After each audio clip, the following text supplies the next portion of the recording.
Fellow countrymen and women, I'm here to address you once again in the course of our nation's history. I'm here to address Nigerians, especially on my brother and friend, the former governor of Anambra State, and the former vice presidential candidate of our political party, Peter Obi. Peter Obi is one of the finest Nigerians who is intellectually mobile and administratively sagacious. He's a great Nigerian, and by the grace of God, he has the potential of being a great president in the nearest future. I celebrate you, Peter Obi, and I celebrate your movement for a new Nigeria. I celebrate your conscientization of the Nigerian youth and public on governance and building a new Nigeria. But I want to advise that your time is not now, because you will have to wait for your time.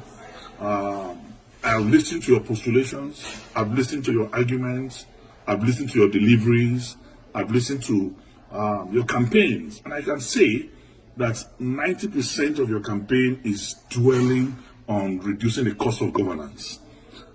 I mean, most of your campaigns is around cutting the costs of governance.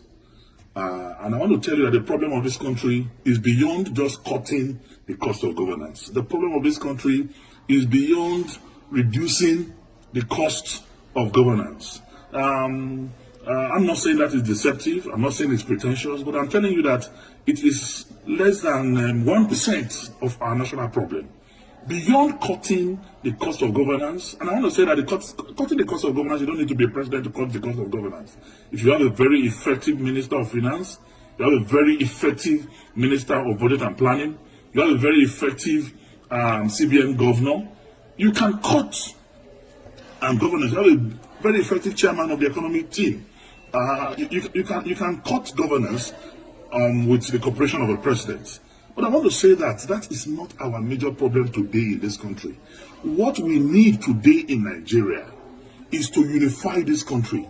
Nigeria has never been this divided in our national history. Not even during the Civil War are we this divided.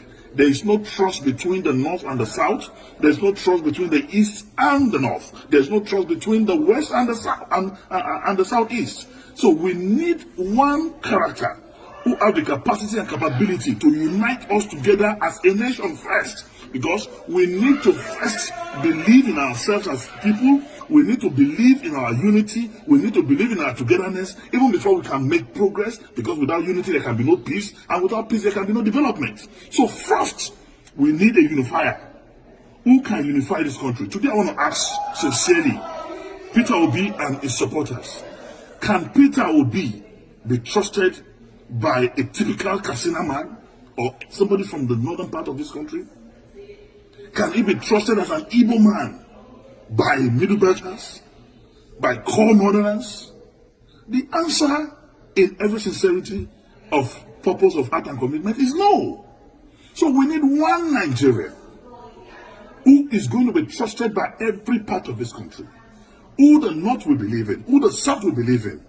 And that person, without blinking my eyes, is Atiku Abubakar, who, when it was dangerous for any leader to talk about the issue of devolution of powers, when it was dangerous for any leader to talk about the issue of restructuring, he did, with every boldness in him.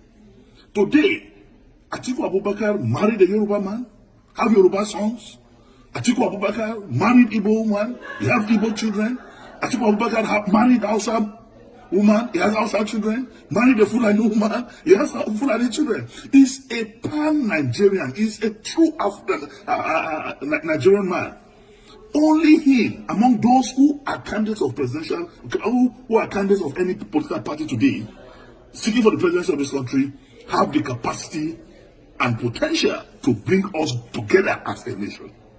So I want to say, it is time for us to think. I encourage the crusade, the movement started by Peter Obi to continue. Move from campus to campus, move from community to community, move from one progressive group and organization from this country to another, to campaign for the new Nigeria that is to come and be part of the movements of Atiku Abubakar to rebuild, to restructure, to reorganize, and reboot Nigeria as a country. We must speak the truth, and the truth is the truth. You are a great Nigerian. I salute your political and intellectual sagacity. You are one Nigerian that I know. Tomorrow, there's a space for you. But for today, let us forget the social media drama. Let us forget the diaspora euphoria. The truth of the matter is we need a unifier. We need one Nigerian that can solve the problem of insecurity in this country.